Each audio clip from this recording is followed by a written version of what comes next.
Nagbabala ang National Bureau of Investigation na posibleng ikaaresto ng mga vlogger ang pagpapakalat ng fake news. Ang PNP naman pumalag sa malisyosong interpretasyon sa video ng isang pulis na kasama sa pag-aresto kay dating Pangulong Rodrigo Duterte. Nasa frontline ng balitang yan si Brian Basa. Kalat ngayon sa social media ang videong ito. Tila naiiyak at nagpupunas ng luha ang pulis na yan. Kabilang siya sa mga nakabarikada kay dating Pangulong Rodrigo Duterte sa Villamor Air Base sa Pasay matapos siyang arestuhin nitong Martes. Sa mismong video, may text pang nakalagay na umiyak ang mga pulis na umaresto kay Digong. Maraming netizens ang naniwala riyan. Pero sabi ng Philippine National Police, pawis at hindi luha ang pinupunasan ng pulis sa video. Hindi po totoo yun. Kung kayo po ay nakapasok po doon sa holding area, ay maliit lang po yun.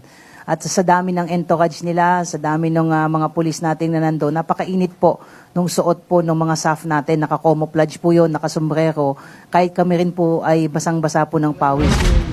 Giit pa ng PNP, hindi rin bumaba ang moral ng mga pulis dahil sa pagkakaaresto kay dating Pangulong Duterte. Wala rin daw pulis na umalis sa serbisyo dahil sa insidente. Nagtanong na po tayo sa personal po natin.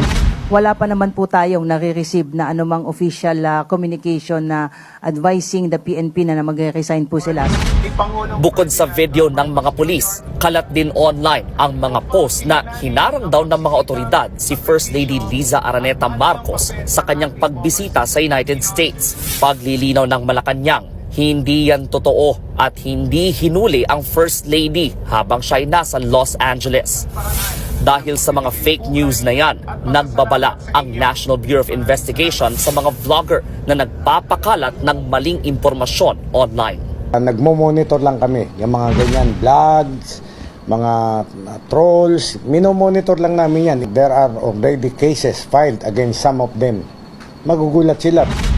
Pero kung tutuusin, 59% o majority ng mga rehistradong botante sa bansa ang naniniwalang seryosong problema sa Pilipinas ang fake news. 20% lang ang nagsasabing hindi ito seryoso. Batay yan sa ginawang survey nitong Pebrero ng Social Weather Stations o SWS. Paliwanag ng isang journalism professor, posibleng isang ugat ng problema sa fake news ay ang sistema ng edukasyon. Bagamat may media and information literacy subjects sa mga paaralan, hindi raw nito masyadong nabibigyang diin ang pagiging mapanuri. Kung tutuusin, mas usapin pa ng computer literacy ito. Kaya nga yun yung problema pagka masyadong skills-oriented yung ating education program. Problema rin daw ang anyay mga nasa kapangyarihan. Ang gusto kasi ng mga nasa kapangyarihan, bulag na tagasunod lang yung mga mamamayan. Ayaw nila ng critical thinking. Payo ni Professor Araw, para hindi mabiktima ng fake news, huwag umasa sa iisang source ng mga nakikitang post. Kung hindi sigurado, i-check ang nakitang post sa TV, dyaryo at radyo. Tingnan din kung lehitimong page o news site ang nag-post. Nagbabalita mula sa Frontline, Brian Basa, News 5.